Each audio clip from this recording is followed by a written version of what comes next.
Cool. Yeah. Hello everyone. Welcome back to the another episode of Tech Talks with Santosh, and this is 19th episode. And today we have a very special guest, Nils Milhon, who's from Germany. And Nils is a freelance software engineer and a trainer.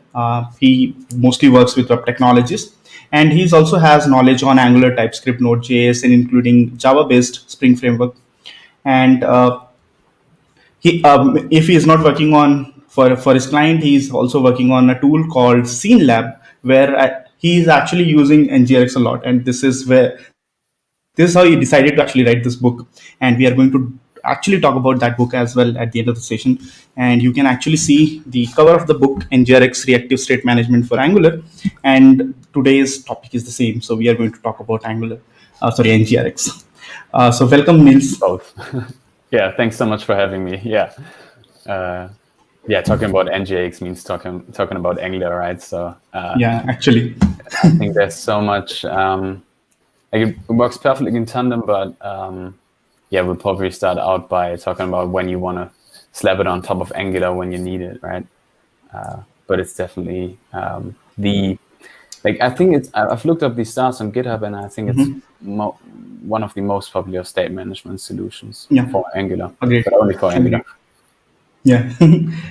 But so even in all my projects, I have used NgRx. So it's like widely used at enterprise as well. Yeah, all of them. Not a single one without NgRx. No. Oh, that's fascinating.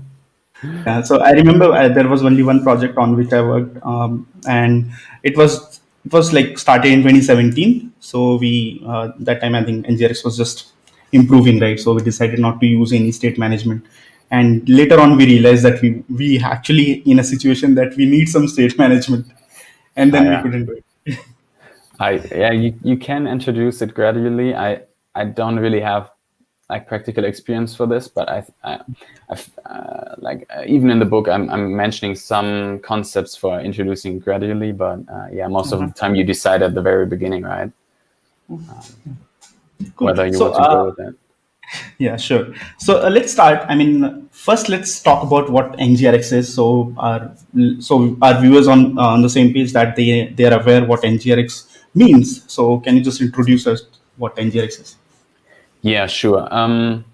It's a bit hard to get the right angle to introduce someone to NgRx, but first of all, it's a state management framework. So every time you write an application, you usually have two parts. You have functionality, like how things are computed, how the program will behave, but a lot of this functionality is often based on state, and there's all kinds of different states. When you write modern applications, especially when you're writing user-facing applications that have user interfaces, and in web applications, on top of that, you've got like shared state. You've got client-side state, you've got state on the server side, and you've got all kinds of states, and a really hard task is synchronizing this state.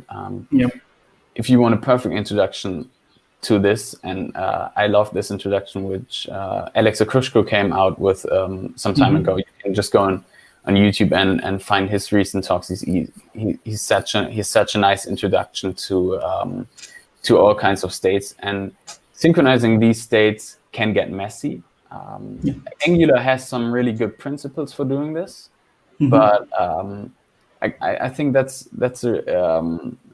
this thing you've just touched on. Most of the time you've started at the beginning of your project how to handle state, like in bigger projects. I think people who are new to Angular or web technologies, they don't really have this decision step. You just start off with an Angular application. Even in bigger projects I've seen, you think Angular is batteries included, there's state management in there, and there are techniques for managing state, but there will be times when things get complicated, and then you might want to reach for NgRx. I think this is the right angle to introduce this. So maybe this is a good time to share my slides, so I can show the problem, and then we can figure out what NgRx, how NgRx tries to solve this. So maybe I can boot this up. Yeah.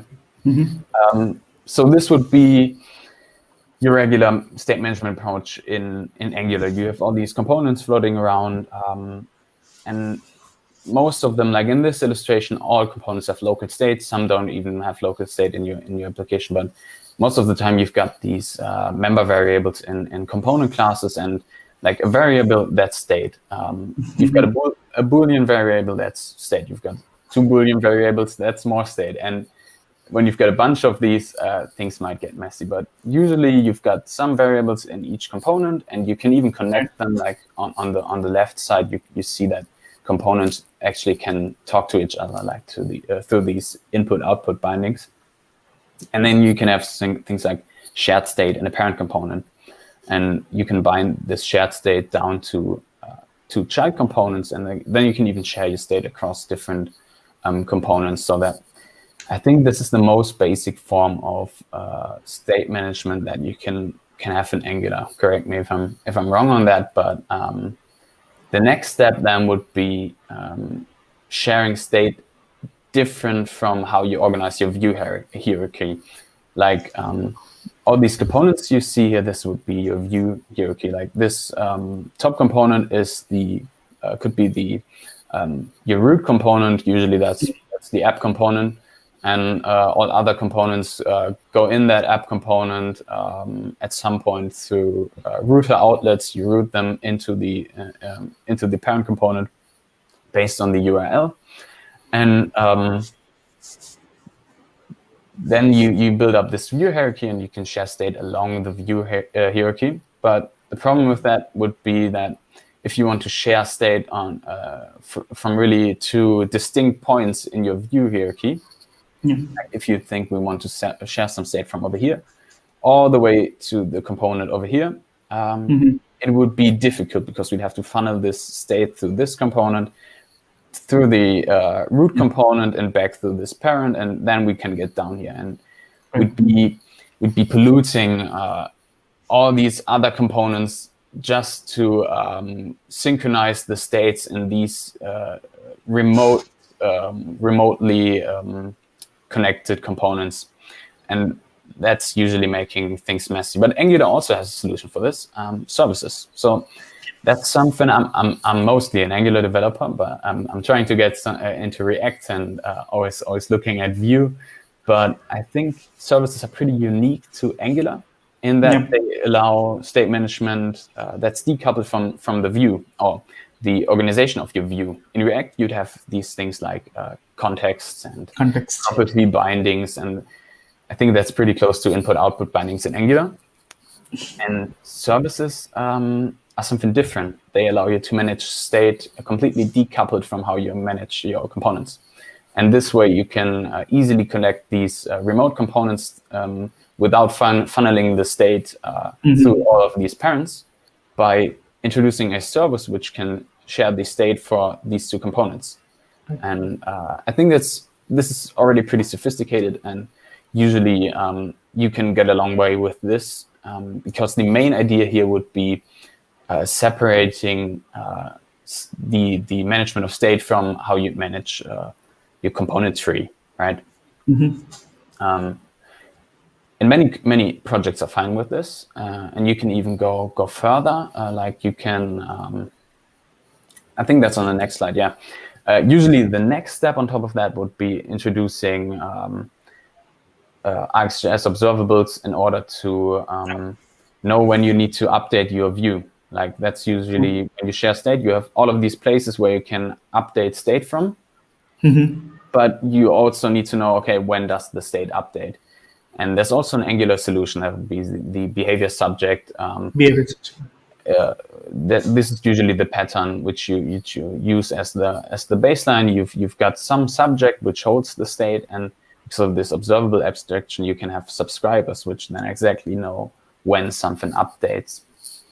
And this is actually pretty similar to the NgRx pattern, like the command query responsibility segregation. I think that's a hard word to say, but short it's NgRx.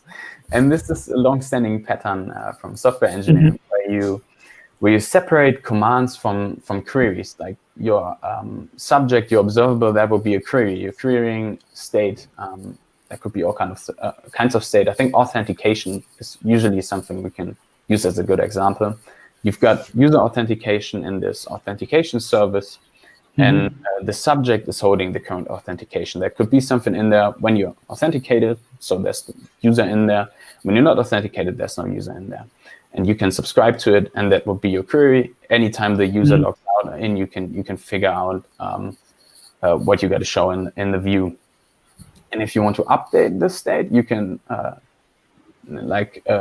talk to the service and say, all right, set user. That would be pretty basic. Or you can start a login flow through some command, and you'd have this separation where you can really introduce asynchronous tasks, and you don't have to, and you can easily have multiple components listening to the same state just through this separation where a service would push the data through some observable to any components or maybe even other services, and this way we could enter the view.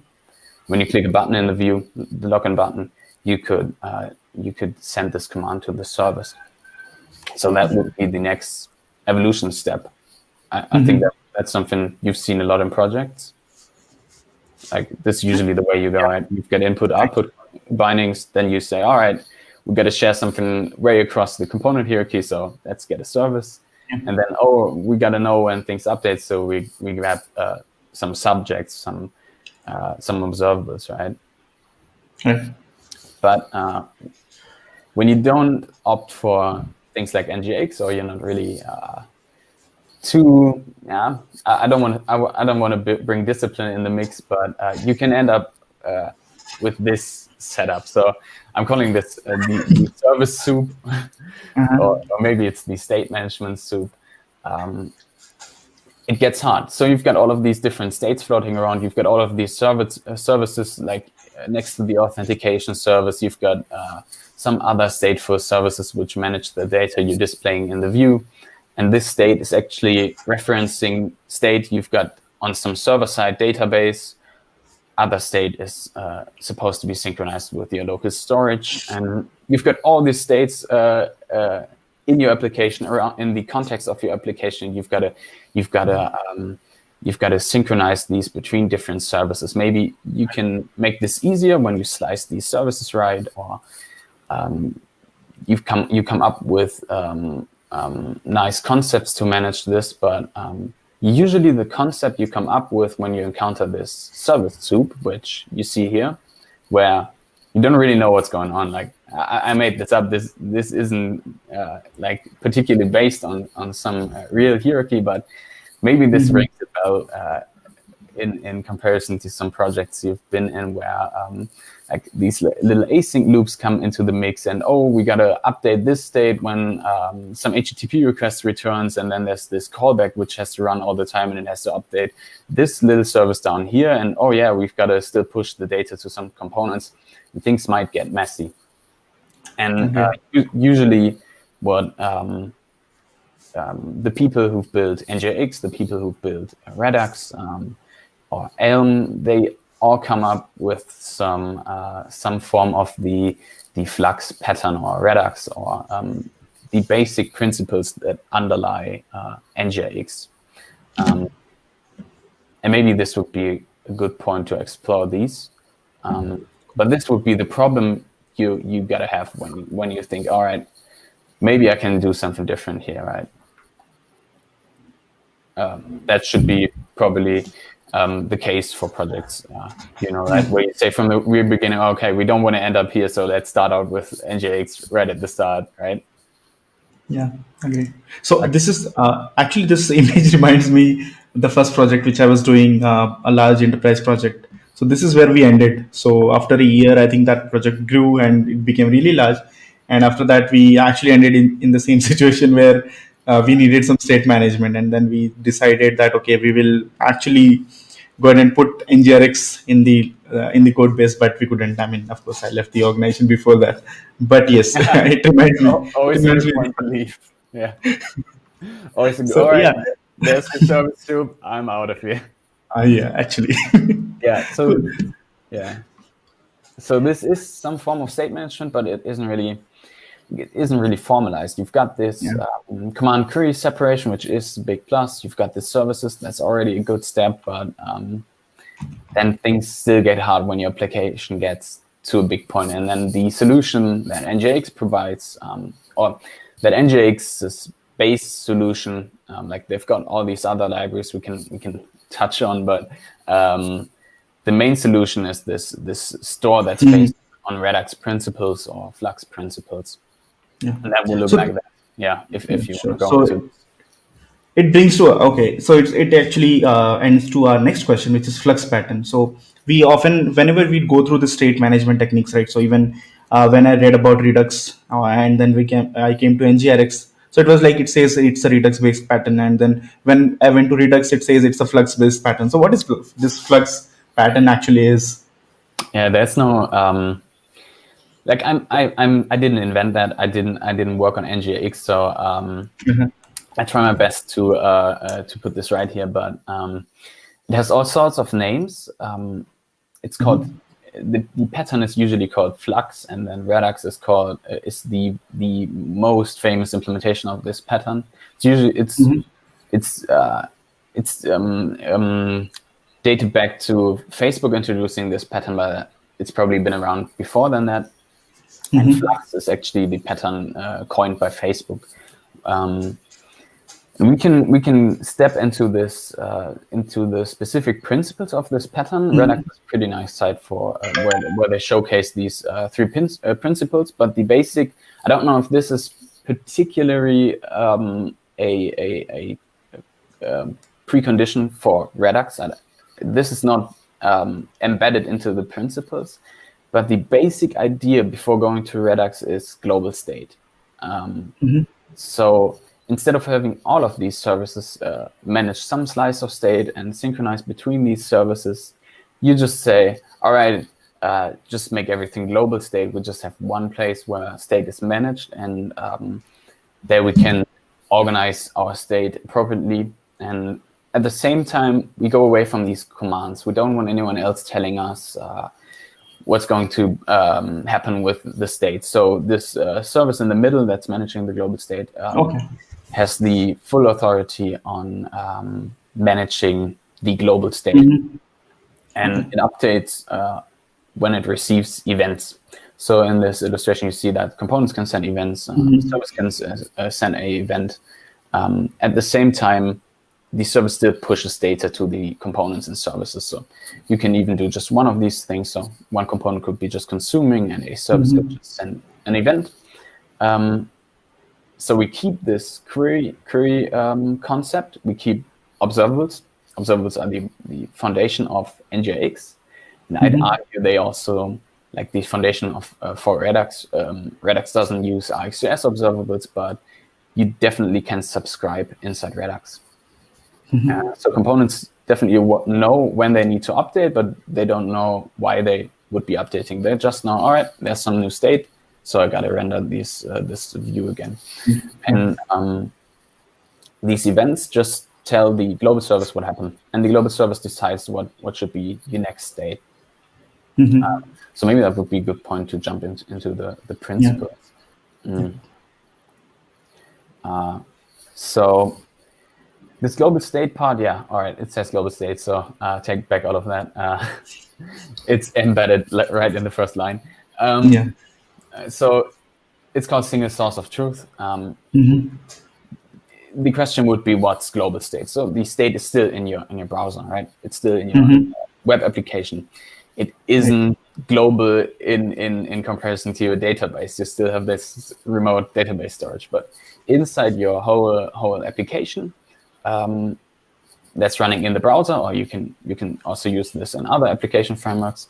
But there you say state isn't tied to components. It isn't even tied to some shared services, but it's just in one place, and we've just got this one state. I think this is a difference in explaining Redux to Angular developers and explaining Redux to React, because you bring these two elements into the mix. Like for React, you're bringing something similar to a service, and and global state at the same time. And to Angular developers, you bring like global state, having something where you store all of the state in one place. And maybe some React developers would also be fine having just state outside of the view hierarchy. I'm no expert on React.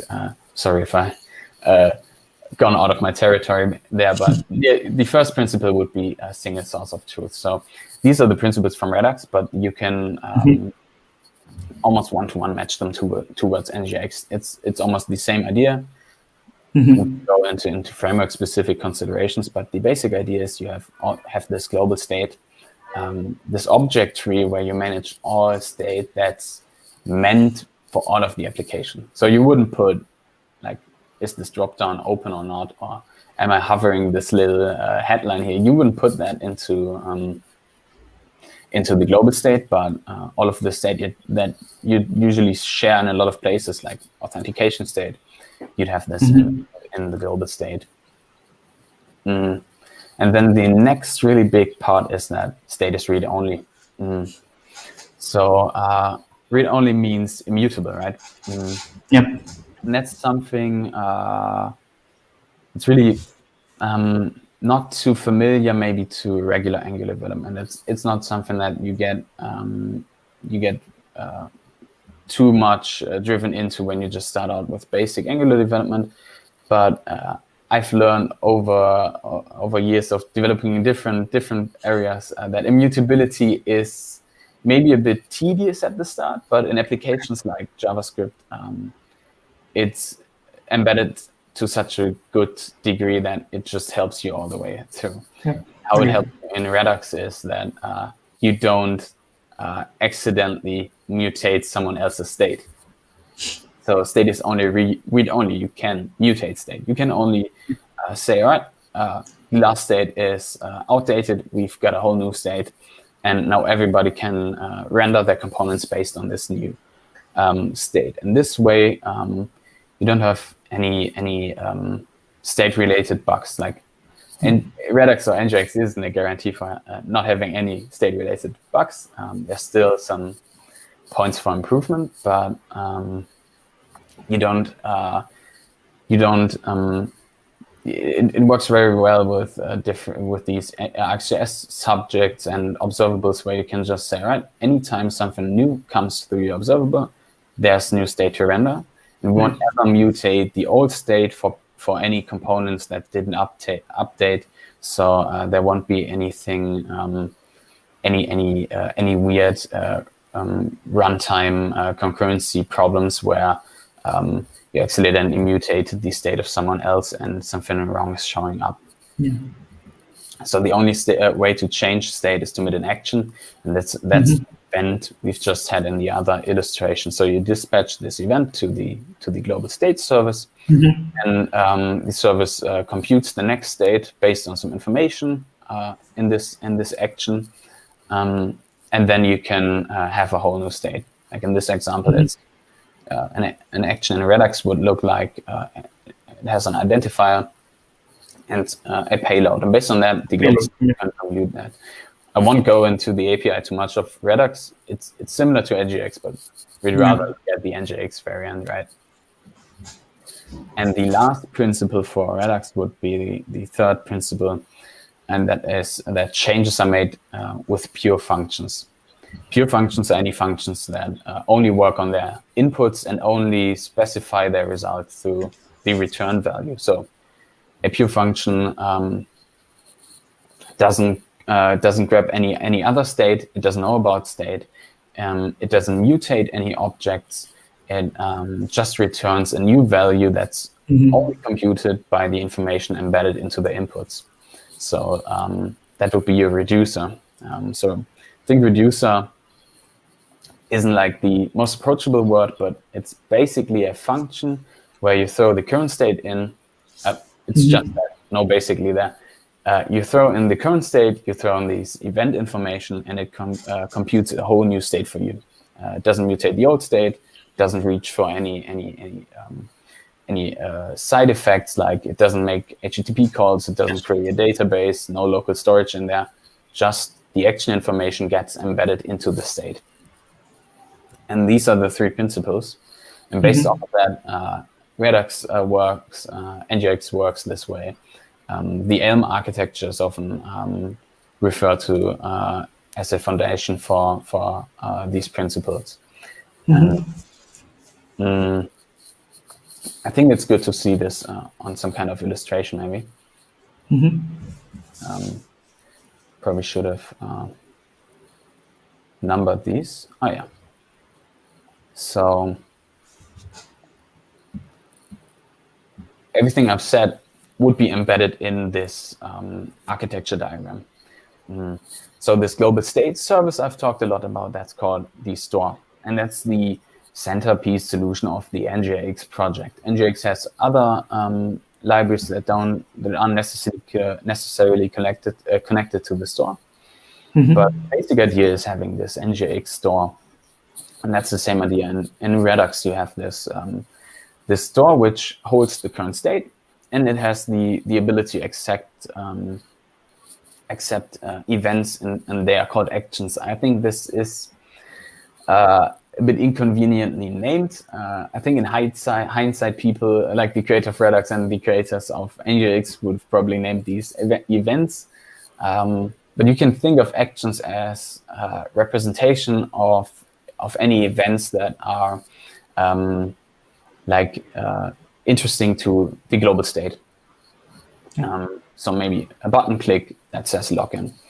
And then the store is a observable at the same time. So it's underneath it all, there's your regular behavior subject, which is a observable holding the whole global state in one object.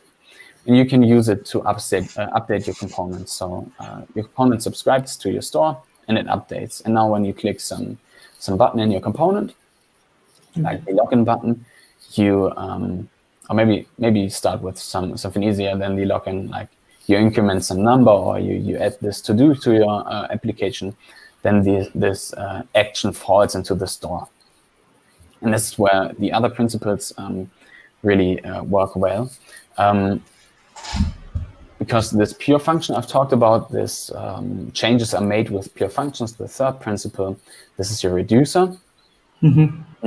So we have this global state. That's the first principle. The second principle is that we don't mutate any states. So we have to compute this next state down here from the current state, and we do this with pure functions. And the pure function at the base of NgRx and the store, that's called the reducer. The reducer accepts two different arguments. That will be the current state and this action you've dispatched into the store from the component. So don't care about the right part right now here.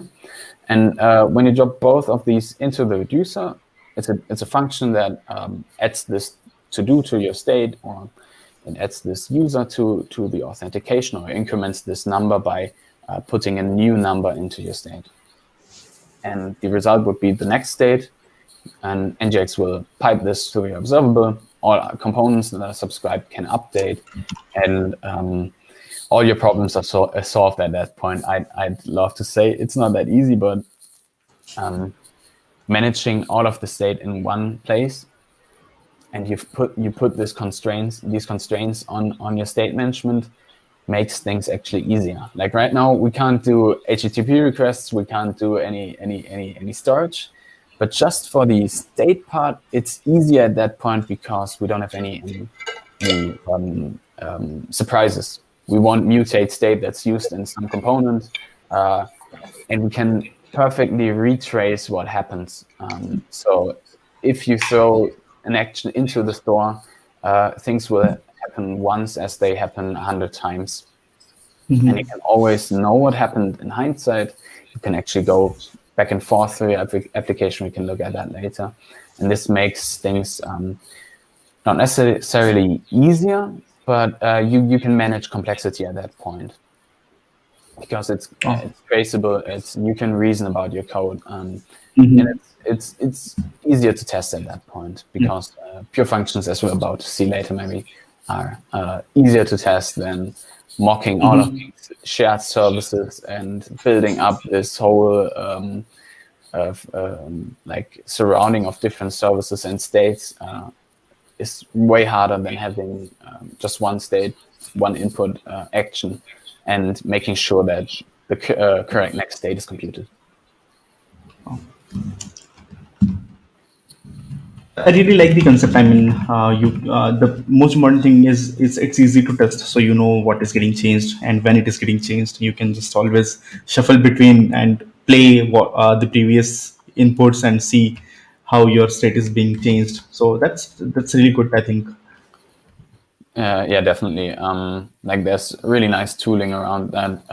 We can look at that in a second. Yeah, yeah, sure. So the next question is as we were discussing about reducer, and NgRx has something called meta reducer. So can you just tell us a little bit about what meta reducer do and why it is used? Yeah, sure. We can jump into meta reducers. I think it's an advanced concept, so don't get anyone watching, don't get discouraged if this.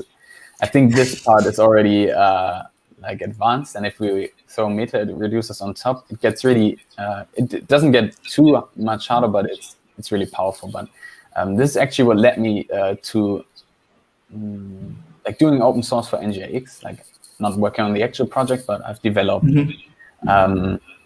this project for implementing undo redo based on NgRx. So I thought I wanted to develop an application where you can undo redo changes. So this graphics tool you've talked about in the introduction.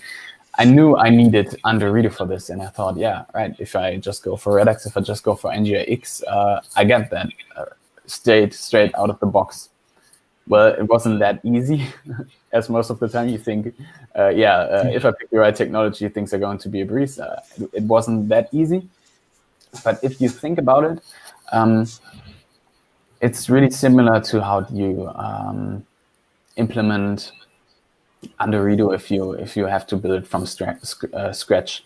So undo redo would be going back and forth, pressing Control Z on your keyboard to undo the latest changes.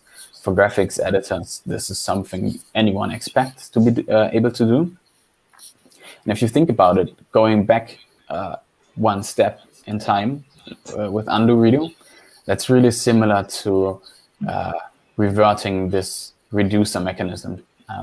You have this next state, and by pressing Control Z, like this arrow is actually just supposed to mimic the next state going back into the reducer. Like this happens in NgRx regularly in a loop. But if you think about it, Control Z should actually just revert the whole application state to the previous one. And that's actually how you can implement undo redo in NgRx. And you can do so based on a meta reducer.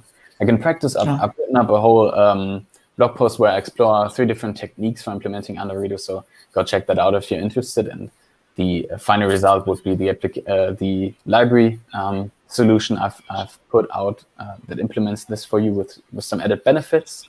So I didn't make it as easy as I just said, but that would be where you'd be using meta reducers. And like I've also got a slide from meta reducers from a talk I did recently. Oh yeah, let's use this one. So this slide is supposed to show the same thing we just saw. We've got this action and we've got this state, like F1, being dropped into our reducer, and it produces the next state. I've called it S2. And now, because changes are made with pure functions, we can repeat things as long as we want. Like we can drop these in at the top again, and we can store this state S2 somewhere, but we can also store S1.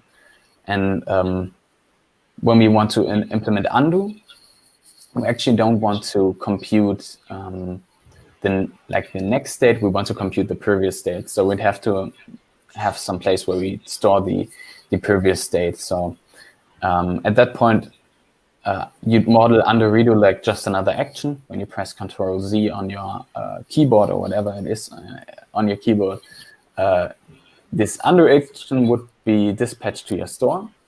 And instead of putting it into your regular reducer, where you'd be handling like adding to-dos or managing the authentication, you'd be having this meta reducer around it, which is a regular reducer, but it wraps an existing reducer. And this way you can do a check. All right, if this action that's coming in is called undo, then I don't come to the next state, but I grab the previously saved state S2 and I just return that. So you can actually, in a couple of lines, implement basic undo and also redo functionality. So redoing would be going back to the like previous future state. It gets messy when you talk about timing and state. So there's no real like dedicated terms for that. But yeah, undoing means going one step back, and redoing means you've done nothing in the middle and you want to go into the future, you'd say. And you can implement this into a meta reducer. You can implement lots of stuff into meta reducers. People are, I've got pretty strong opinions on that, but meta reducers are on first sight pretty handy for implementing anything that's generic on top of your state. So like people are implementing synchronizing your NgRx state to the local storage. So anytime state comes into your meta reducer, the actual reducer is invoked and the resulting state is stored to your local storage. In this way, you'd have like autosave functionality for your state. And this is actually in the book. Like in the book, I've I've shown a pattern for how to serialize state, your NgRx state, with a meta reducer. And then after showing this, I'm showing a different way of using things the way they are supposed to be, because we've just said, or it says on the slide, we want to work with pure functions. So if you now use your meta reducer to do something like impure, that would be storing something to local storage because that's some other state, or doing things that are outside of the scope of the state itself and the action. Your meta reducer would be impure, and then this makes things harder. It isn't forbidden; you can do it. Don't want to say that that you shouldn't do it, but maybe there's some value in exploring different approaches where you throw effects into the mix, and that's maybe a good point to talk about effects. So we have one question. Let's take that. So Anand has this question: is using facade a good practice? When should we use facade, and what are the pros and cons? So what's I think this is a heated discussion. agreed? It's always a heated discussion if you're talking about good practices or best practices. You should always evaluate your use case. There's a whole chapter on the facade pattern in my book. I think I've been very straightforward with facades. I don't think they're necessary when starting out, and maybe they even do some harm to the underlying principle. So the principle in NgRx is that you have these like these inversions of control where you don't really tell the state what to do, and you don't really know what happens when you dispatch an action, because the event itself isn't supposed to know what its dispatch entails. So if you now introduce facades into the mix, I've actually got a slide for that, so maybe let's explain facades before that, or maybe we can like revisit this question later because it's already pretty advanced. I don't want to we can actually come back to this because we have to discuss a few more things. Meanwhile, sure. The viewers who are listening to us, you can actually buy the book which Nils mentioned on Gumroad. So it is published, and let me just share the link in chat, and you can grab a copy here. Yes, Nils, we can. Yeah, there's like I've said, a whole chapter on facades in there. So if you're interested in it, there are great articles out there, and people tend to like these because they seem similar to where you've been before. But when you embrace NgRx, I'd say it's important to embrace this indirection between state and events, and you have these you have these like dumb components. Components don't really know what happens when you dispatch actions. You don't really know what happens when you dispatch events. They just dispatch events. And this way, your architecture gets really extensible because you can you don't have to mutate your component. You don't have to synchronize more state when you want to add things on top. You can just it depends, but you can always add handlers for your events.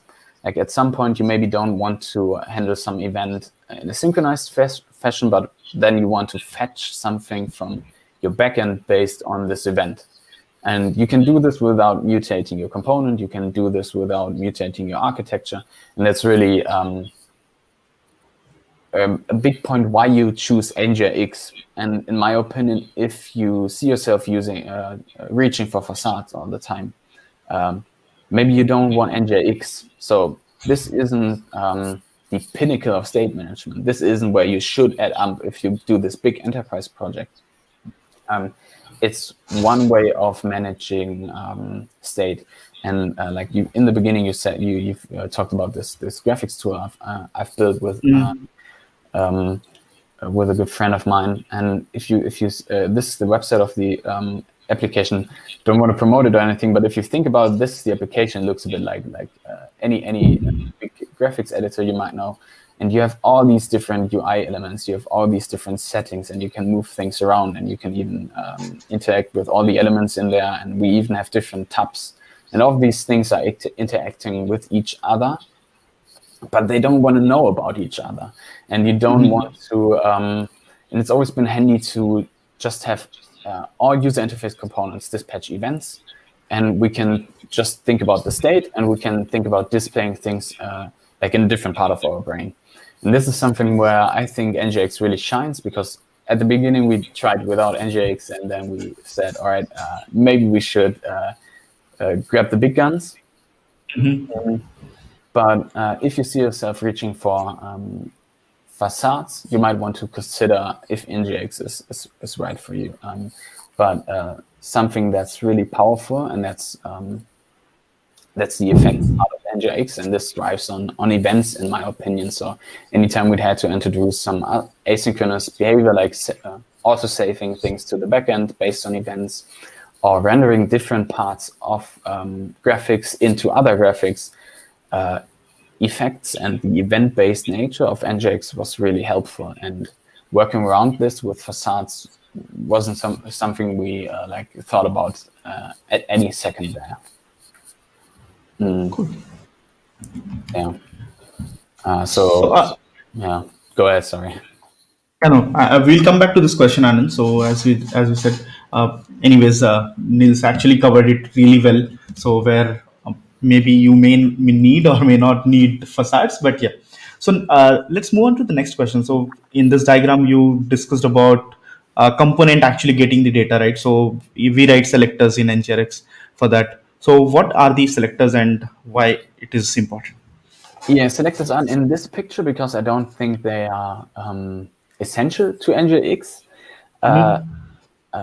Again, I'm not an expert on Redux or anything, but I think this has been a problem with Redux and React, where you need to subscribe to the state in your global state, in your store. Like then you'd say, all right, we've got this global state, and now we need to update all components across our whole view hierarchy. So how do we do this? How do components get the state? Do they get the whole state? How do you notify components of this? And I think this is really nicely integrates with Angular, because you've already got RxJS, you've already got these behavior subjects, and now you just have to push this out to components. And the way components get the data is through selectors. I'm just going to find the slide for this. I think that would be this one. So we've got the state object, and inside your state there can be different things. I think a regular question that comes up is, do I need multiple stores if I've got multiple different parts of state? So the answer would be no. You have just one store all the time, one global state. But inside the state, you can have completely different things like this triangle, that would be your could be your authentication state, and the square could be your to-do list. But now you've got just one component that's interested in your user state, and the way you'd give the component access to the user state, that would be a selector. And the basic form of a selector would be, like, the terms aren't all too clear on that, but I've called it the property selector. I think the docs also call it property selectors. And this is a function that gets the whole state and just returns some part of it. Doesn't shift things around. It just takes a bit. It takes the old state and returns the specific bit that's interesting to a component. And this way you can subscribe to the state, and the selectors are like you pass them to the select method of the NgRx store, and at that point you've got an observable just for this dedicated piece of state, and your component will receive the newest version of this single slice of state. And this way you've got your components connected to the store in a reactive manner. Yeah. If things get more sophisticated, or need to get more sophisticated, or like now you want to combine these different parts of the state together, or you want to build up view models, like you've got this perfectly arranged state management, but what you need for the component would be something different. Then you can actually reach for a different kind of selector, and that would be a computed selector. So we still throw in the whole state on the left side, so that's the base for any selector. And computed selectors are based off of regular property selectors. So at this point, we've got these two parts of the state. Now you want to combine this to-do list with your user. Can't think of a good view for that right now, but you often have requirements where you want to combine different parts of the state. Okay. And where you start is with these property selectors. So you'd have a property selector for the square, like that could be the upper one here, and you have a property selector for your triangle, that could be the lower one. And then you have this part projector. If you're working with NgRx or like any functional parts, you maybe have seen that in ArcGIS. You can pass projectors to a map function. So a projector is something that takes some inputs and projects them to a different form. It should be a pure function where you recombine the inputs in some way to build a view model. So here I've stacked the triangles on top of the square in order to build a little house. And this could be a computed selector, and this way you could build up view models for your components, still in a reactive manner. And the big part that's interesting with computed selectors is that they are memorized. So I didn't miss an R there. It's similar to memorization. The computed selector actually caches the result that it has computed. And that's possible because the projector function should be pure. And like we've learned in the beginning, if your projection, if a function is pure, you can just guarantee that it's going to result in the same output every time. And so for the same arguments. And so if you encounter the same arguments, the exactly same inputs, then you can guarantee that the output is going to be the same as before. And at that point, you can stop recomputing, and you can just say, all right, I'll just return the previous result. And this way, things get performance. So you might have this global state part, but with computed selectors, you don't miss out on performance, because you only will have components looking at some specific slice. And even if you do computations for view models, this will be still performant because the computation is memorized. Yeah, that's cool. So one thing I think I would say here is, if you have worked with behavior subject and subject, you will realize the true power of selectors, how powerful they are. Definitely. Selectors are the place. I love to write because it's so straightforward. You have these inputs and you say, all right, I need these outputs, and you can combine them, especially in TypeScript. So I'm coming from a Java background, and in TypeScript, it's just so nice because NgRx has this perfect type support where it will infer the types so nicely for you. And that's just a big plus of NgRx in general, the type support at every corner. Like you mentioned, I don't know if you mentioned it actually, but NgRx has gotten so much nicer in the recent versions. I think it's especially versions 7 and 8, where they introduce special creator functions. Yeah, you name it, and this makes writing selectors so straightforward.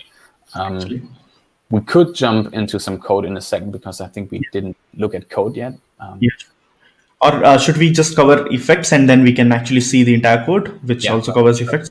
So let's talk about effects next, and why they are important, where they fits in our NgRx flow. So we've put all these constraints on our state management in order to make things easier. Like we don't have side effects. We've got immutability. And if you go through this and think, all right, where do I do my HTTP requests? I just can do less now. Things might be organized, but that's because I can't do asynchronous operations. And the thing is, you can do asynchronous operations. NgRx has got you covered there.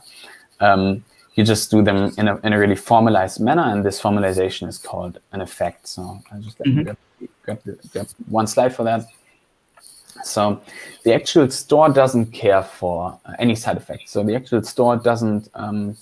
So it's even separate packages in NgRx, because you can use everything we've set up to now without effects. You can say, right, I want to keep everything pure. This will get hard at some points, like when you want to save data, you need effects, or you can either build them yourself or use the library for that. But effects is actually a really nice term for this package, because what we're dealing with is or are side effects, and that's anything that's impure, like saving state to a database. That's a side effect, because you can't just do it based on input arguments. You can't just do it without reaching out of your function, like changing a class property from a class function. That's a side effect, because this class function doesn't have the input variable in your arguments to the function. So anytime you reach out of your pure function for network requests or towards your database, to your local storage, that would be a side effect. And side effects get messy, as we've seen in the beginning.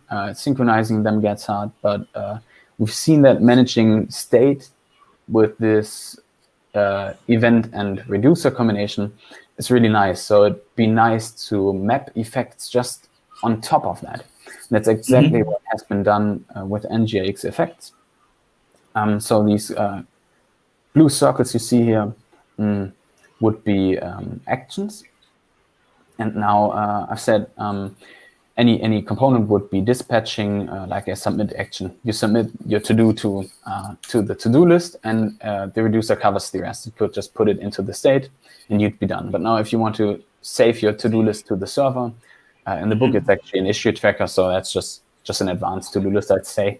But if you want to now synchronize this to the server, which is something you do in like almost any production application, you need some HTTP request or any network request.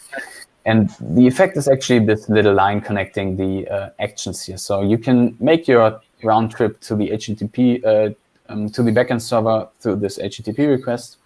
And in Angular, that's based on the HTTP client, and that means you're dealing with some observable there.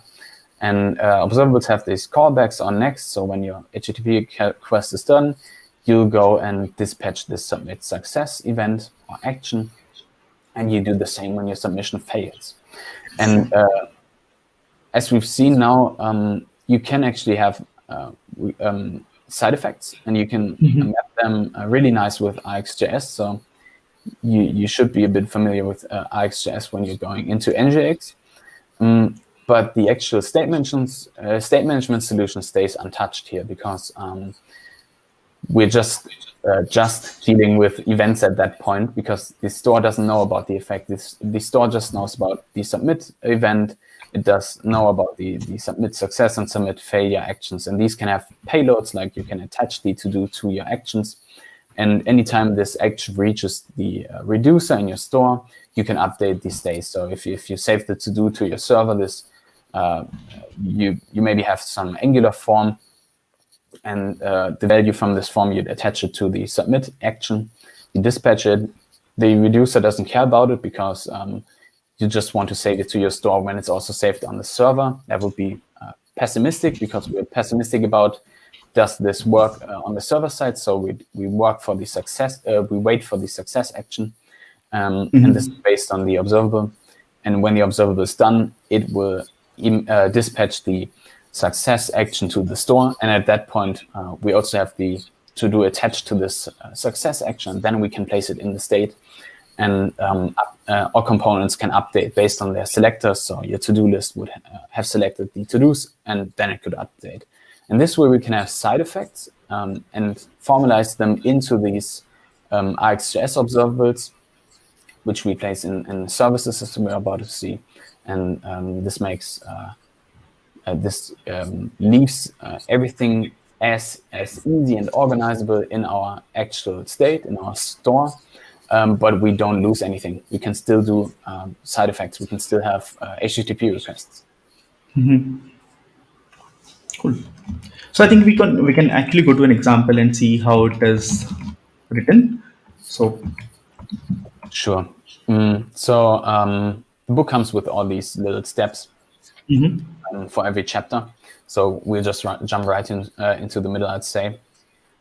So this is our to-do application. Or in my case, it's an issue tracker. So we've got some more fields. We've got this title field where we can like input a task for configuring HTTPS for our website, and we can add a description and maybe some priority. So HTTPS, that is something you probably want. So that has a high priority, and the submit button would be the place where you'd have the first interaction with NgRx. This is a regular Angular form, and when you press submit, it actually dispatches your actions. So I press this, and we see it showing up down here. And I'd say we now retrace how the form value just got into our list, and then we can see actions, reducer selectors, and the effect for that. Starting off, something really powerful that you get when you use NgRx are the Redux dev tools.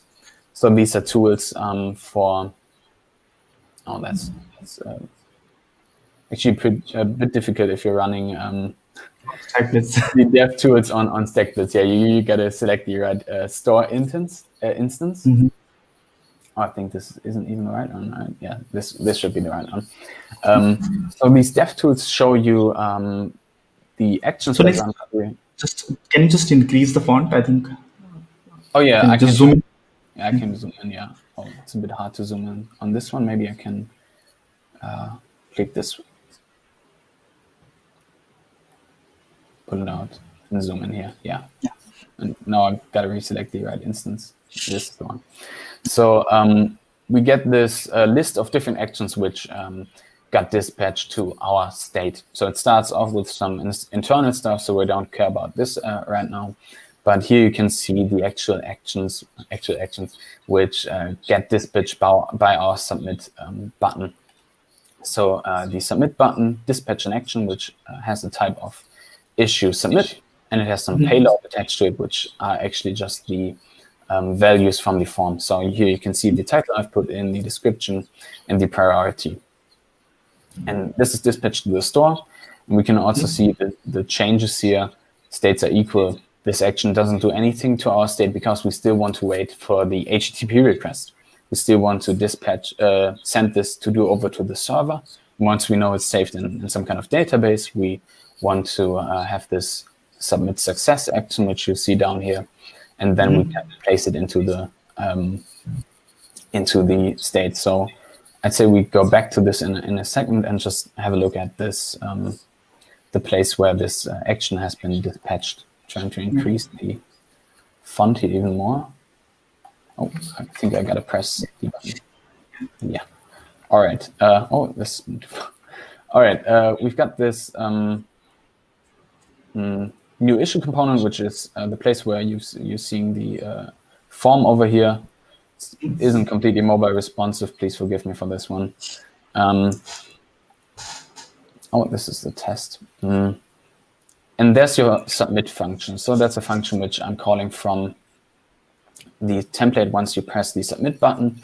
And there I just pass the value from a regular Angular form, which I've created prior, and interact with the store through the dispatch function. And that's, if you think back to the command query separation, this is basically the first direction where we want to inform about our state management, about anything that has happened, but we don't actually tell it what to do. So we just tell it, all right, a submission has happened, and these are the values. The form value is passed in as the issue. And at that point, it shows up in the Redux dev tools. And then we got to go over to the place where the action is processed, and that will be inside my store folder, where I have this feature slice issue. If you think back to the illustration with the little triangles and squares, issue would be like the square. And the square is managed by the issue reducer. And inside the issue reducer, this is our pure function where we throw in the current state and the action that has been dispatched. And the create reducer function and the create reducer function is actually one of those creator functions we just mentioned, and just does a lot of typing stuff for you. But in the end, what's placed in the reducer is a function that accepts the current state and an action, and will return to you a new state.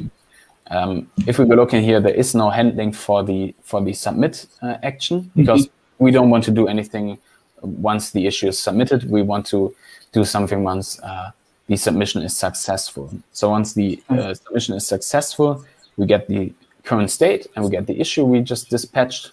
We got to look at the effect in a second. So maybe let's look at the effect first and then go back here. But what you see in the end is this is good.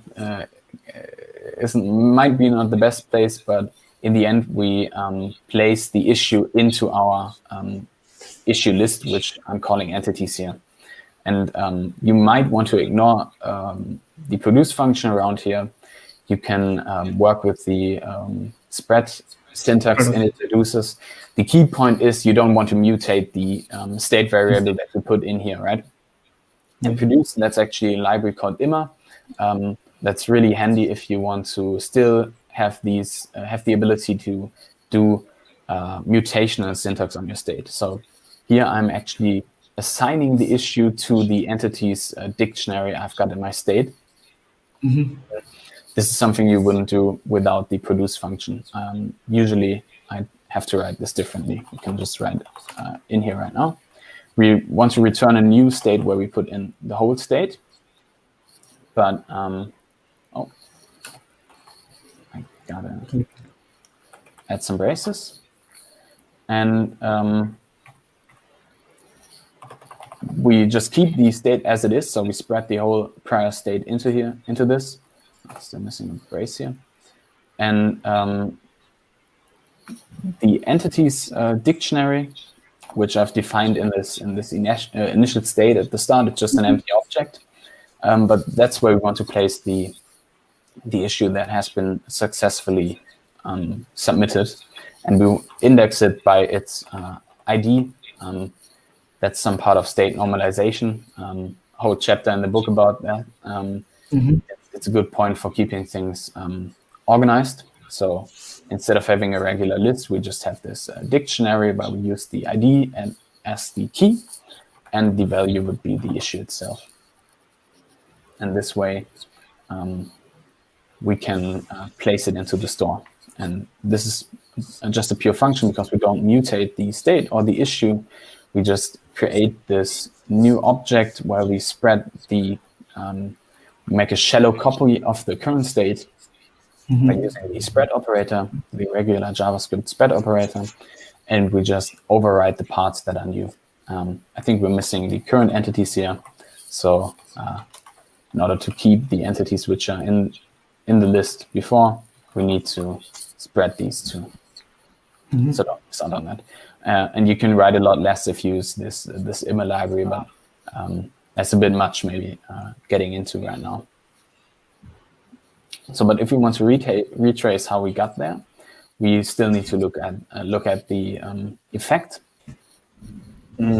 So the effect is mapped in the issue effect file, and they've got this submit dollar observable, which is the Finnish notation. Like you can use any variable name here, but it's convention more or less to use these dollar signs for observables. You probably know it for regular RxJS. It's the same. And there you've also got this creator function for creating an effect, and you pass a factory function which returns an observable, which starts at the submit action we've seen in the illustration, does the HTTP request round trip, and then either goes to the submit success event action, or when it fails, it could dispatch a failure action, which isn't in here. But what we do is we subscribe to a stream of all actions. So if we think back to the Redux DevTools, you've seen all the actions in one list.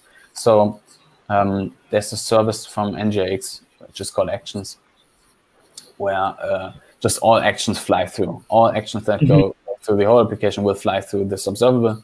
And we can pipe it in order to get a handle on this and say, all right, our effect is based on any action of type. So this is an advanced like filter operator from RxJS, which watches out for any actions that go through, which have the submit type, which I can reference like this. And anytime this action comes through, I'm doing a merge map. So I want to look at some other observable, and I want to merge all the results together. And here I'm using some issue service, which under the hood just does an HTTP request that saves the form value to the backend. And when this is done, I'm mapping the resulting issue to our success action. And this way it can go back to the store and there. So any actions that come out of these effects are actually returned to the store. So if I map to an action here and return this to the create effect function by registering this with NgRx, I'm actually continuously dispatching new actions based on other actions. And we get this this little flow diagram from the illustration where we can lead from submit around the HTTP request to submit success back to the store. So we have a question here from Elise. So her question is related to email library. So the one you mentioned. So she's asking if the email library provides helper with entities. Does it differ from NgRx entities adapters?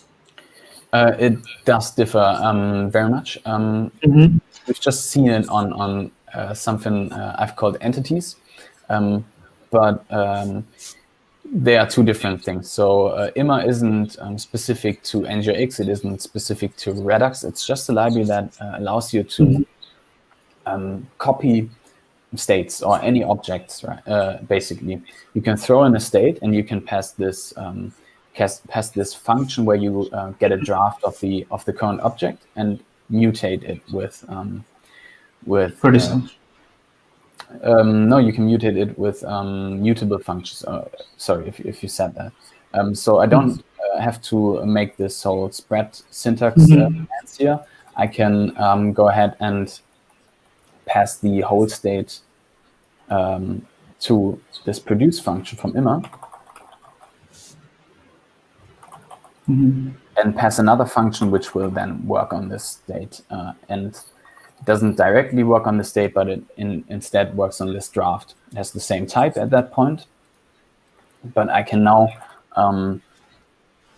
basically mutate this state, and this state happens to have this property entities, and I could just write the issue directly into the draft, which is something I usually wouldn't do with regular NgRx, Right. because I'd be mutating the state. But if I mutate the draft, this produce function will go ahead and create a new state based on anything I've done to the draft. So it will just record, all right, he's mutated the entities dictionary, so I got to spread the entities dictionary. So this is what Imma will do under the hood. I encourage you to check out this library. It's a really nice library from the creator of MobX, actually, which is a state management library for that's really popular in the React world.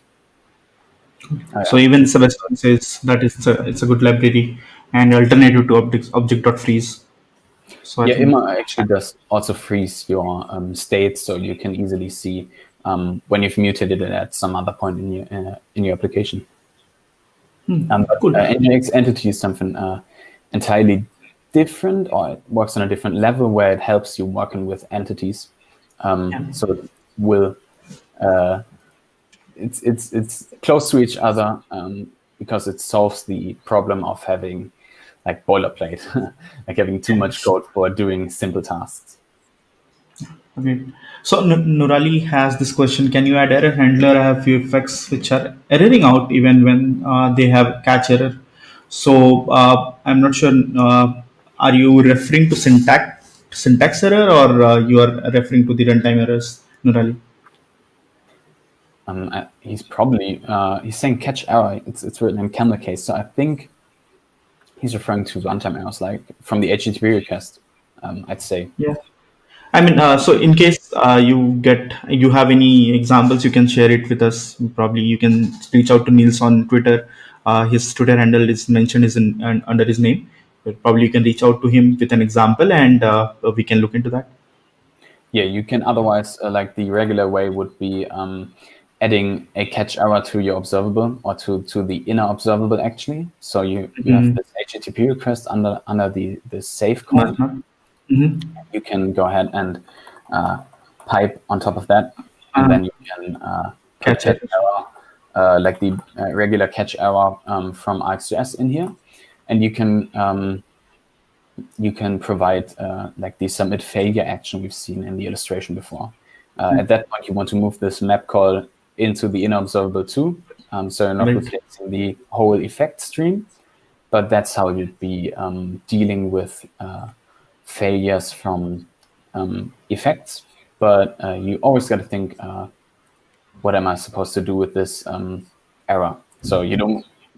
There's also good articles by NgRx members like Brandon Roberts on handling errors, and I'm also touching on that in the book. What can you do when there's errors? You can work with backups. You can do a pop-up at that point through some notification service. So these would be cases. I think this is the example from the book where what I'm doing with failure. Okay. So just to mention it again, so really, this is the link for the book. You can actually buy it from there. So you'll be able to get some good examples. But in case you're still struggling with those errors, you can just tweet. I think there are many NgRx experts out there. They will be able to help you. Oh, that's actually not the link. You gotta remove the latest part of the link. That's just the link for you. This isn't going to work for the people. Okay. Sorry. So the Angular NgRx book, right? So last thing. Right. It's just that. Yeah. Sorry. Cool. No. This is the one. Sorry, I earlier shared the wrong link. This is the correct link. Yeah. So this is related to NgRx effects, and can we see an example of this selectors, and then we can move on to the next question. Yeah, perfect. Selectors. Yeah, that would be the last part. So we've now got this this action going into the effect, and it does the HTTP request, and we've got this other action which we've seen will go back to the reducer, which in turn will update our state. So a lot of moving parts for just doing just managing a to-do list or some issue tracker. But if you have all of these different events from an application that like a graphics editor or general applications that have a lot of state or a lot of moving parts, then this will make up for some headspace. And because in the component itself, we don't have to care about all of this. So I've got this issue list in here, which is a regular Angular component. And it uses the other big part from the store, which would be the queue and the command query responsibility segregation principle. So we're querying the store at that point. And this you do through the selector. You call the select method on the store, and there you can pass a selector which you specified earlier. So this is actually a computed selector, and it's imported from a selectors file. I'd say we just jump to this. I think we also missed looking at how you create actions. Maybe we can jump into this in a second too. But selectors are defined over here, and you can have regular property selectors which look like this at the top. So at the top, I'm saying, all right, I just want this feature, like this slice of state. It's usually called a feature. If you think back at this big box where the triangle was, selecting a feature would be like getting one shape from the state. And you pass in this whole box, which I've typed as the root state, and you get this issue, which would be the square or something. So this is a property selector, and it's just really basic. It's just a function where you throw in the whole state and you just pick a property, and that's it. And you can pass this to store.select. And it will provide you an observable which just updates when this part of the store updates. If you want to get, if you want to get more, if you want to do more with your state, or you want to memorize some part of the state, you can use a computed selector, which is done with this create selector helper function, where you pass in all your property selectors, like from before, these green filled arrows. Arrows, not errors. I just passed in one property selector, which just retrieves the whole square, and from the square I'm fetching the entities property. So I've got this dictionary of items. The thing is, if I want to display these with ng4 and Angular, I still want a list because I can't easily iterate a dictionary. So I've also got this select all selector, which is based off this previous selector, but has this projector function, which calls object values for the entities. And this way I get all the values from the dictionary, and that will be a list of issues, which I can display in the list. In the component, we've just seen the selector wasn't used. There I'm using the select filtered, which also incorporates the search field you can see on the right here. And select filtered combines the select all and the select filter. So we've got this list of issues, and we've got a filter which just has a text, which I can use to search in my issues on the client side. And now if I want to select only the filtered issues, so the ones that would be matched by the search input. So we've just had the configure HTTPS issue. If you want to search for that, you type HTTPS. And if it's in the title, it should show up. And this is done by the select filtered selector, which is based off the select all computed selector and the select filter computed selector, which are just memorized, which is just one memorized property selector and one that actually does some computations here. And then we can pass a projector function, where we have the results from the previous selectors and combine these in some way. So we've got the list of issues and the text property from the filter. And now if there's a text, so I know I only want to filter if there's a text. If the search book is empty, I want to display all of the issues, right? For usability purposes. I'm lowercasing these texts to make them easily matchable. So that's just something I've done in this example. And then I'm calling issue filter, which is the regular array filter operation. And I'm filtering these issues based on their title and description. So if HTTPS would show up in in the title or description of your issue, it would show up in the results. And this way, I've got a whole view model that just models the idea of a list of issues that can be filtered. And I still didn't touch the view, and this didn't touch any other state, and it's basically this function that doesn't go anywhere else. I can test this pretty much straightforward and use it with one line of code in the issue list component, which I'm doing here. And what I get is this observable of issues. And I'm in the view, I'm displaying these with some kind of NG4 here, using the async pipe here too. And then I just display these different issues. So we've done the whole round trip. So if I put in configure HTTPS, secure the page with HTTPS, put some priority in here, it will submit the submit action. If you go back to the dev tools, this is again a bit tedious here. Oh my God, it has put up a couple of things that I once touched now, but it would submit dispatch the submit action, which will make the HTTP round trip. The success action will go back to our reducer. The reducer puts it into this entity dictionary using NgRx. So we're touching on a lot of aspects here. Don't get discouraged. You don't have to couple these things up right from the start. You can make your way there. That's also how I'm doing it in the book, like build it up step by step.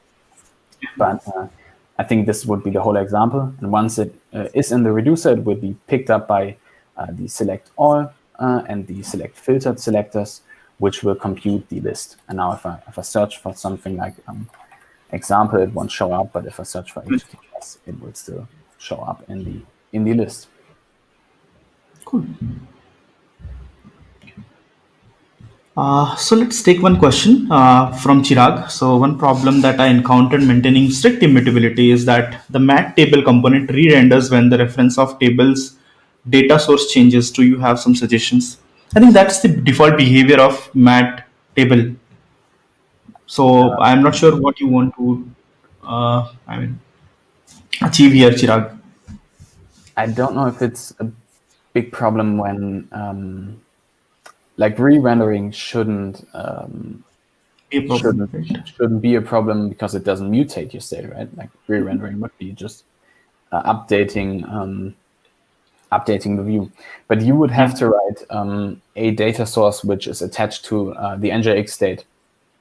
So you can implement the data source interface from NgRx, from the material library yourself, and you can attach it to the store.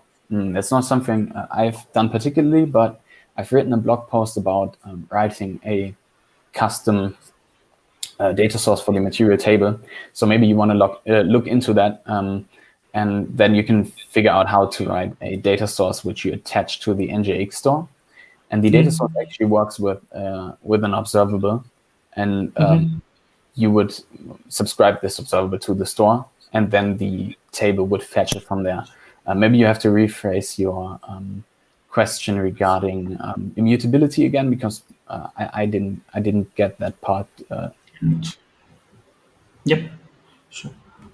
So let's take another question from Elise. So Elise has this question. I think effects can lead to complex RxJS operators chaining, especially when it deals with async operations. Do you have any advice to keep it simple? Yeah. So RxJS is really powerful, but it can be complex. So I really like it, but I definitely don't think it's the best thing everywhere. And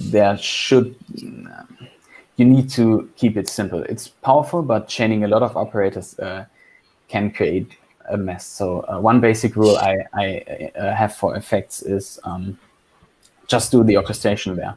Don't do anything that isn't related to the effect orchestration. So orchestration would be, for a regular effect, you'd be having one action that goes in, you tip off some async task, and like you've seen in our example, that was in our issue service. So I don't know if it's actually an HTTP request or if this entails some more asynchronous tasks. I just want to refer this to the business logic of side of things. And just when it gets back, I'm only orchestrating how it communicates to the store with these other actions. It still can get complicated. At some point, you got to think if you might want to split it up into different actions, and you might want to separate into different effects. So you don't have one effect that like goes back to the action stream to wait for another action. This might get messy. At that point, you want to split things up. And you can even have effects which aren't connected to both sides of both sides aren't connected to actions. So you can have different sources, and maybe when you shuffle things around, you don't require all these operators, and maybe you can outsource some of these to services. But yeah, I don't have one size fits all solution here. I think this is a general problem when you chain RxJS operators too much. Yeah, but effects are the hardest. Probably the hardest part in terms of NgRx. So let's move on to the next question, and then we'll take some questions from the chat. So the next question is, I think, it's related. How to split the state into multiple modules? So we generally don't put everything into a global state, right? So we just split it. So can you just show us how you do it in NgRx? Yeah, so the idea is we have one store, we have these different shapes in there, and these different shapes can have like a different type definition. And you don't want just one reducer. Like right now, we've just seen one reducer for all these issues, but now you want a different reducer when you think about authentication. You don't want to manage this in the same function. It gets hard to test. You want to have some dedicated code for managing dedicated parts of the state. And for that, you got to register multiple reducers. And like if we go back to this one, I think it's this one. You can see that it's not just one reducer in your state, but it's multiple. Any number you want. What NgRx will do is roll these up into one meta reducer basically. So you can make out the outline here. It's still a reducer funnel, and we still throw in the whole state and any recent action.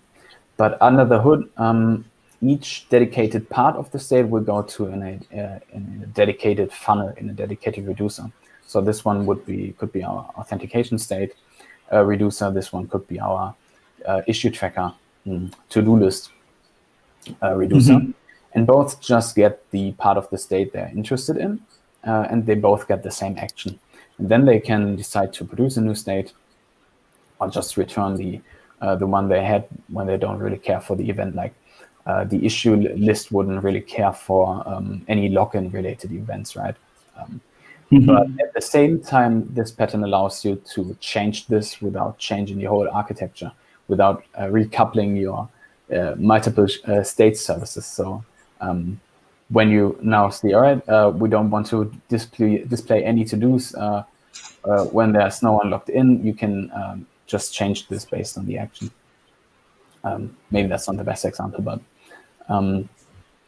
and we can go into the code right now in order to see how these are actually registered. But the basis is you provide different keys for these different parts of the state, and then you can say, all right, please use this function for this part of the state, and please use that function for another part.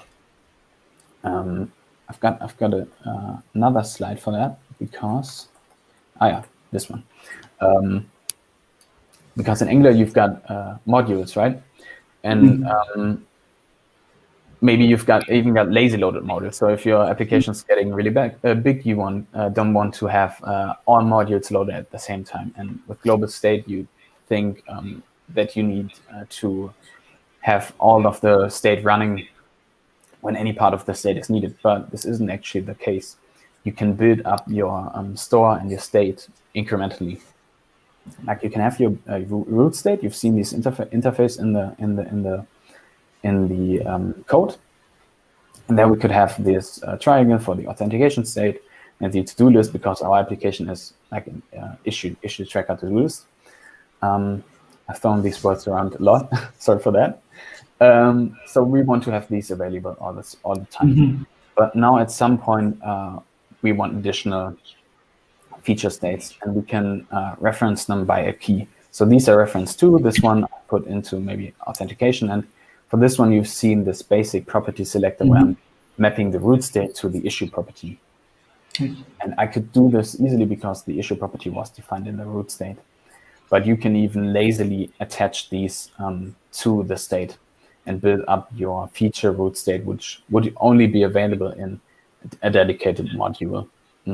So this is supposed to be like, how do you call it, a little gear icon for settings. So if you think that our issue tracker would now have a module for managing settings, where you can say, all right, notify me when any issue is resolved that has a priority of high. You don't want to have that running all the time. Maybe you only want to have that running for dedicated people, dedicated roles. So that's something for a lazy loaded feature module. And didn't plan for that, but maybe we can find it in the code too. Should be in here too, yeah. So I've got this module settings. It's different from the store. So in the actual store directory, you're not forced to use these directory structures, but in the book, I'm introducing some structures which are good baseline. I think there are different opinions on that. Like most of the stuff I'm talking about, there are different opinions. Don't take my word here for granted. But I'm organizing the state that's available all the time in this store directory. And there I can put a folder for any slice of my state that's supposed to be available all the time. And then in this index.ts file, I'm building up the root state. And this root state has this issue property where I'll have the issue state. And then I can map all parts of the state, all properties, to a dedicated reducer. And the dedicated issue reducer would be the one we've seen in the file before, where we've handled the submit success action. And then we tell NgRx by mapping every part of our root state to a reducer, that it should use this reducer for this part of the state. This is where we register any meta reducers, and we pass this information to NgRx by registering the reducers with the store module. So this is actually where NgRx starts. You import the store module in your Angular imports.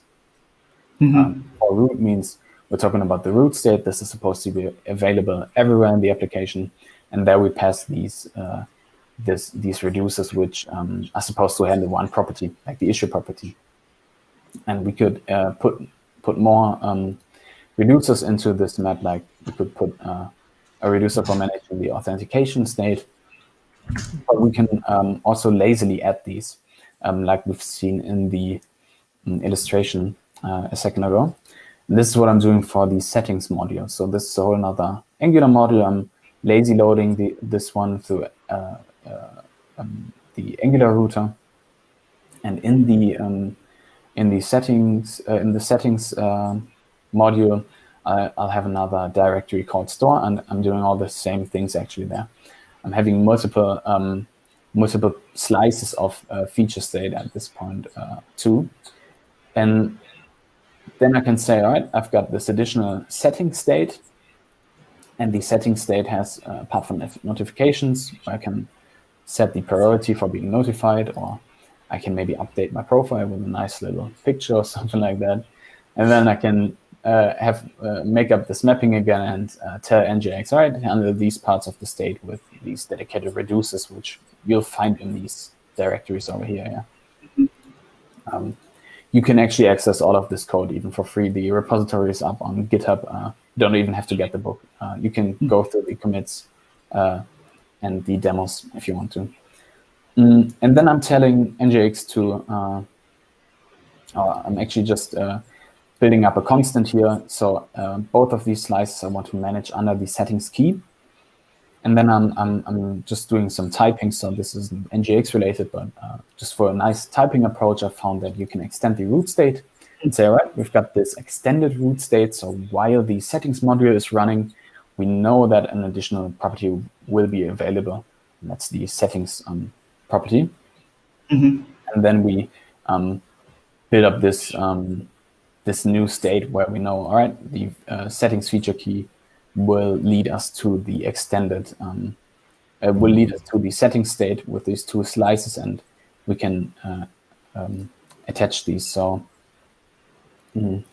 what happens then when we go into the settings module, we again start up the store module, but don't call for root, we call for feature because we want to add a feature. And we pass this feature key from before. So this would be just a string that evaluates to settings. And we pass this build-up reducer, which can now manage the whole setting state part. Now, if we were to take a look into the DevTools again, I'll try finding them now, because this one is interesting. Then I'll move this one over here. And all right, just gotta find the right instance. Maybe it's that one. We'll see. But in the DevTools, you can actually see what your state looks like. So at this point, it's just an object which has this issue property. And inside issues, we've got the dictionary for also all parts of the for all entities of the issue list. And we've got the filter for managing the text and some property that tells us that the issues have been loaded or not loaded from the backend. And we don't see the settings key at that point. But if we were now to navigate to the settings module through this link above here, you can see that it will be added to the state. If I find the right instance here, just let us find this one. Yeah, here it is. You see that there's actually now a settings property, which hasn't been there before I clicked. I just had to find the right instance here. And there's now these additional properties for the notification and profile state, both under the settings feature state. So we can actually do two separations. We can have these dedicated reducers for each slice of state, and we can have even lazy loaded feature state, which would be the whole settings part, and we can even slice this one up into separate states. So the settings would be this gear from the illustration, and notifications would be like a little bell-shaped inside settings, and profile would be like a little icon for the profile state. And this is the way how you can build up your state incrementally, combine it with lazy loaded routing, and still benefit from the NgRx principles and global state in general. And you can even combine these states through selectors. Cool. So let's take a few questions, and then I think we are already above the time. Way past the time, yeah. Yeah. So Sebastian has this question. One thing that I've had trouble with is creating an effect that react to different action types, each having specific payloads, and getting proper type interface for each action type.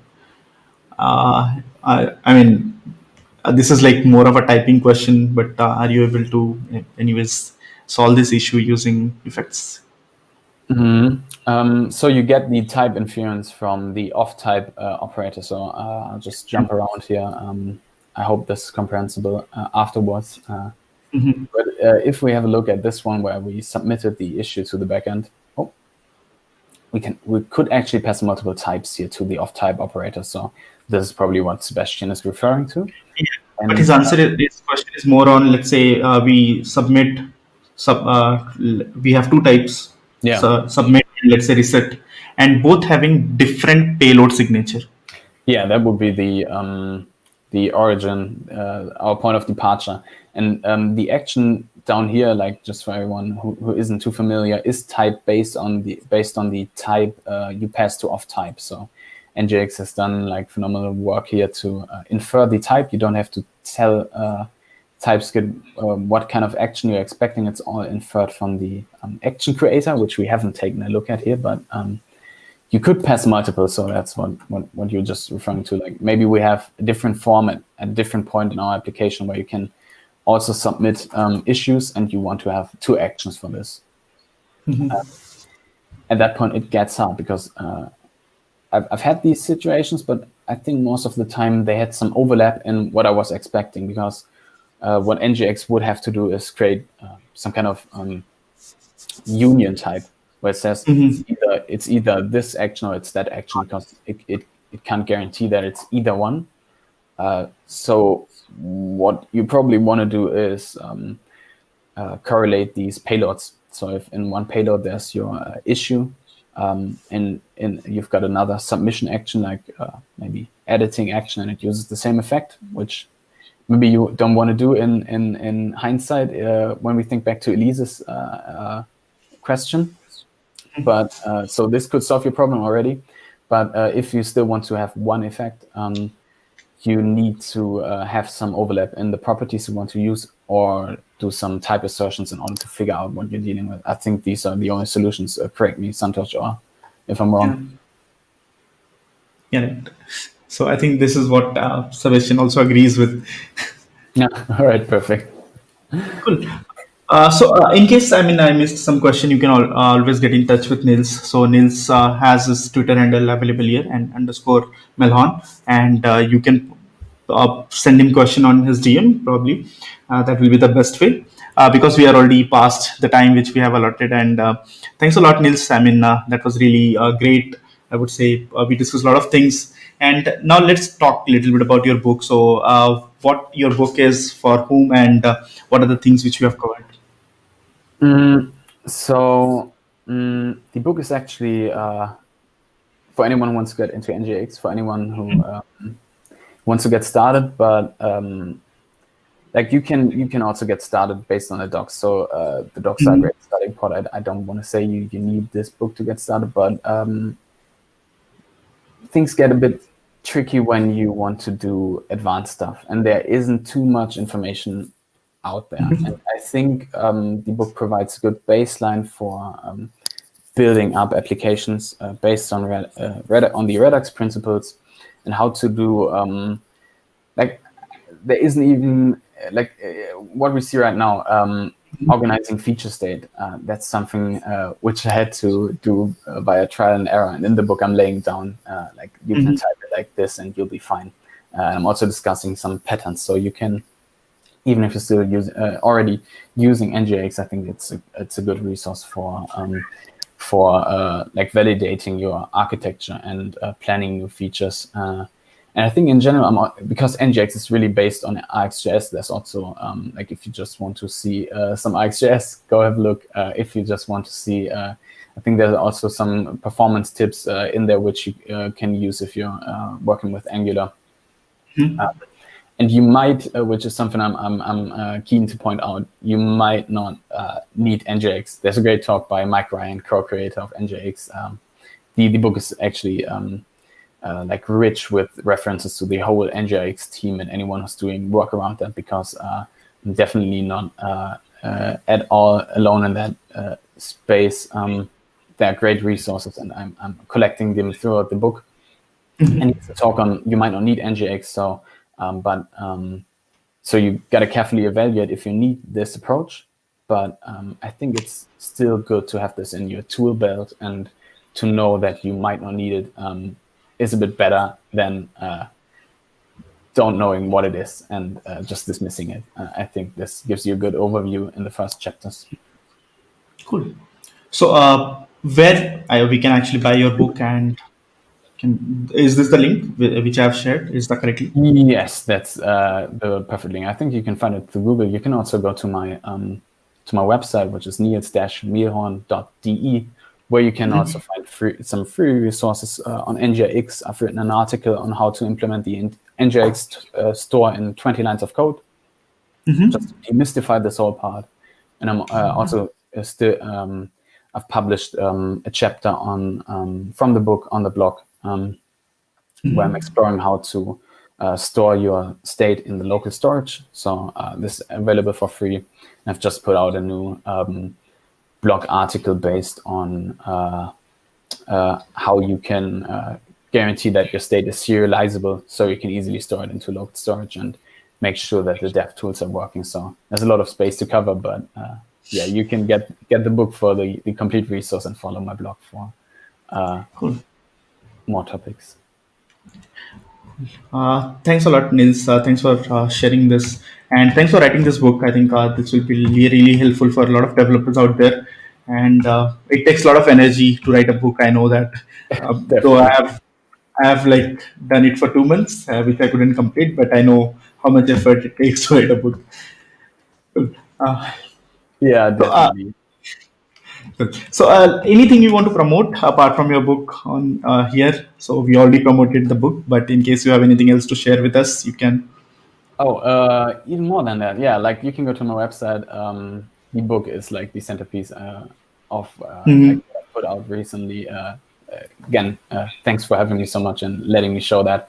Apart from that, you can check out the graphics editor, which most of the Mhm.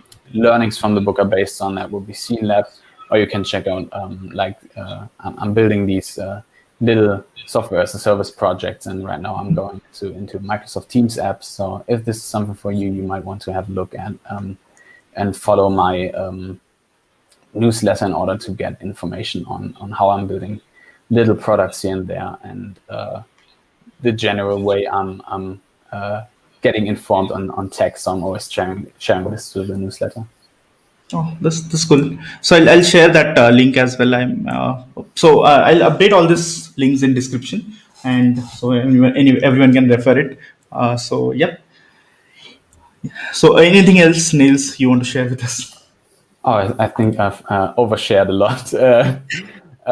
I don't think I've got anything on my list. Thank you so much for doing this show. It's incredible, and it's was really nice of you to have me. Thank you so Yeah. much. Thanks for joining, Nils. Of course, this is the second last episode which we had for this year. Tomorrow we have another episode, and that will be on Angular. So, in case you are interested to know about the new features or few more things about Angular, please join us tomorrow, same time, 10 p.m. IST, and we will have Aris, who is a Google developer expert, will be joining us tomorrow. And yep, that's it for today. So see you. Bye bye, everyone. And thanks for actually joining us. Like, Bye.